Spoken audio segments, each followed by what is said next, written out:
developing for the vehicle different for your business as you think about this evolutionary process? Yeah, just in the last couple of years, the smartphone revolution has kind of taken over, and it's become a really important theme for us. So we launched on the iPhone on the day that they launched the App Store, and we followed that up quickly with applications for BlackBerry and Android and the Palm. And now, on any given day, half of people's listening is happening on a smartphone and not on the web. We have over 50 million people who are using Pandora today on a smartphone, and they're carrying that experience into the car. So the opportunity for us is to make their enjoyment of Pandora while they're driving or while they're a passenger as seamless as interacting with radio in the car has always been. So we've been investing in our partnerships, like with Chevrolet MyLink, with Ford Sync, and others, to take the command and control that of the app that's running on the phone they're carrying into the vehicle and moving it back into the head unit where it belongs. So from the dash of the car, you can pull up your station list. You can select the station you want to hear. You can give your thumbs up and thumbs down feedback. You can bookmark a new discovery. All the things people expect to do in interacting with radio when they're outside of the car, they can now do seamlessly within the vehicle.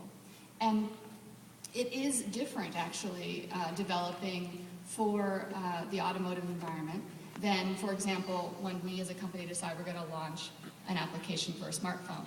That development happens where we're working with one SDK and we push it live in the store and we maintain it. When we decide we want to be on, pick any single car line from one OEM, there may be 3 or 4 suppliers that we have to work with in order to make that product come to fruition. And so it's a big investment for us in terms of engineering resources and time and focus.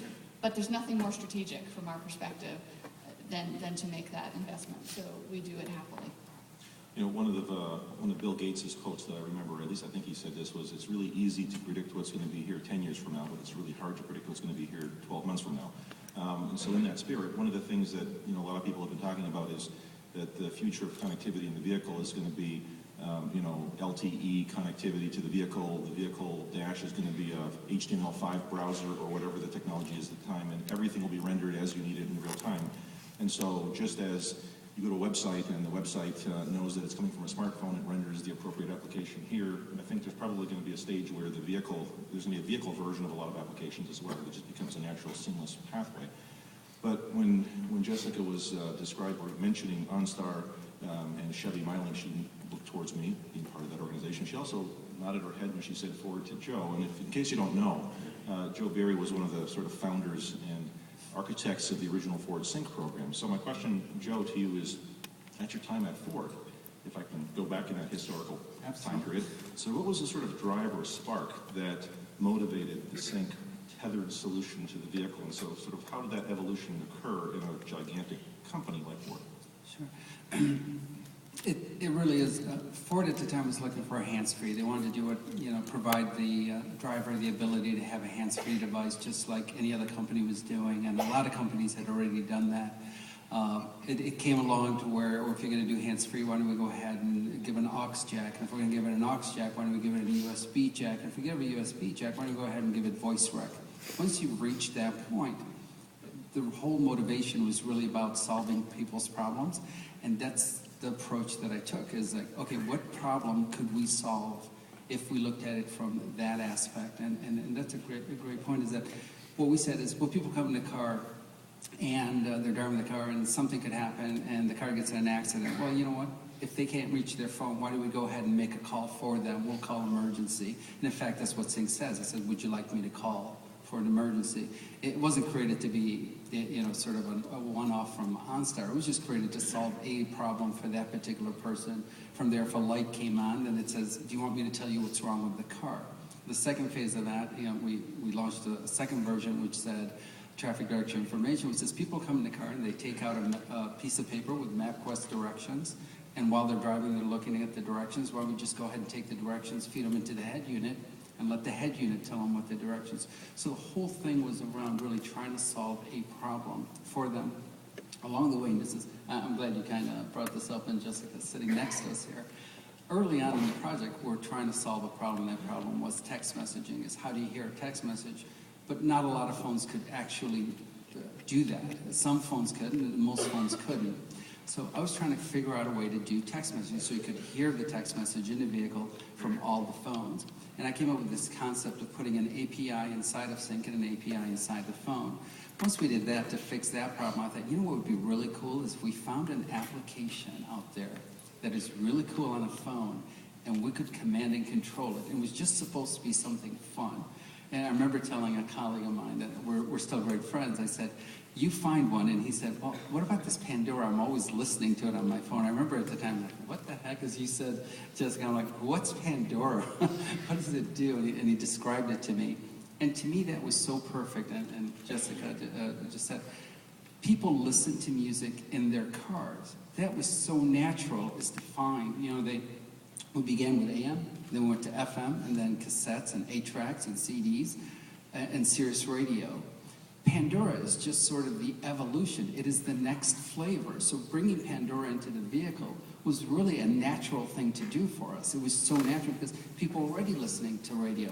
Now, if we tried to bring, a cheesemaker into the car, that would have been a problem. But Pandora was just so natural, and the great job that you guys have done with it is absolutely fantastic.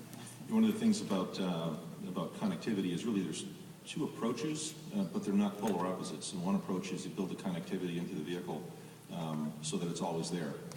And so things that are around personal safety and vehicle theft and that sort of a thing, having an embedded connection in the vehicle really makes a lot of sense to get the kind of robustness you want. For things that are diagnostic in nature, where you want to learn about the vehicle, there's different ways you can pursue this. The interesting thing about entertainment is that it evolves and changes very rapidly, and the development cycles in the automotive industry are clearly longer than the development cycles in the consumer electronic industry. And so the real answer is it's not an and, it's not an or, it's an and. You need both solutions to get the right kind of connection.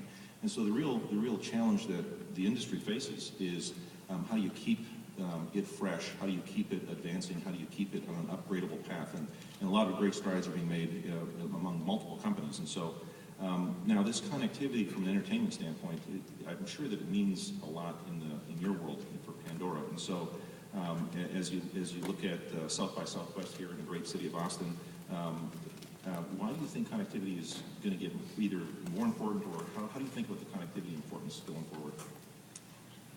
Well, it's an interesting question.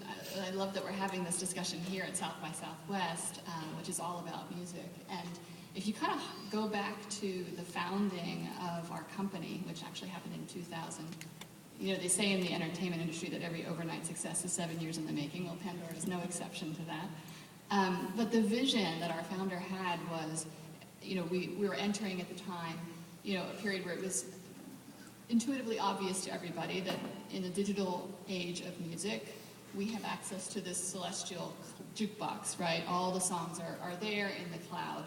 And the real challenge then becomes one of how do you navigate that sea of music and be able to connect with the songs and artists that are really relevant for your tastes.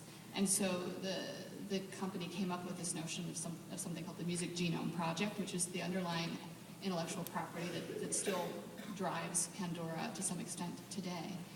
But it's all about connecting people based on how the music sounds.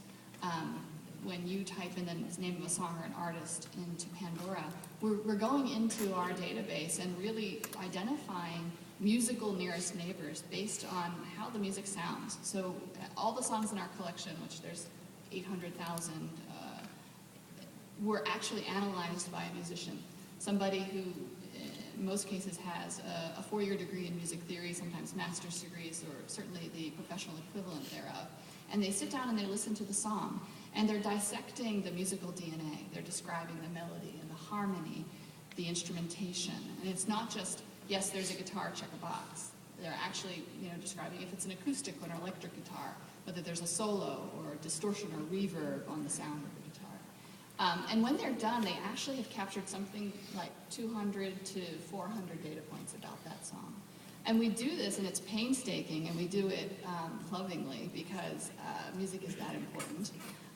But what it allows us to do with Pandora is to be able to say, when you type in, say, Dancing Queen by ABBA, that was the first song ever analyzed, we can go and find all the other songs that sound like Dancing Queen by the garage bands who may be playing in a bar somewhere this week, and play that song for that listener, which is really powerful. I mean, that's one of the great things about music is it's a product that really you connect with emotionally, and when you discover a new piece of music you love, it kind of just makes your day better. I know it's cheesy, but it's true. So for us, that's the big promise of connectivity, of the cloud, and being able to take that concept and then redefine a product that has always been really important in people's lives. I don't know if you guys realize this, but the average U.S. consumer listens to a lot more radio than any other form, whether it's on their iPod or on a CD. They're listening to a lot more radio. And there was a big opportunity to make the experience of radio really great and really personal.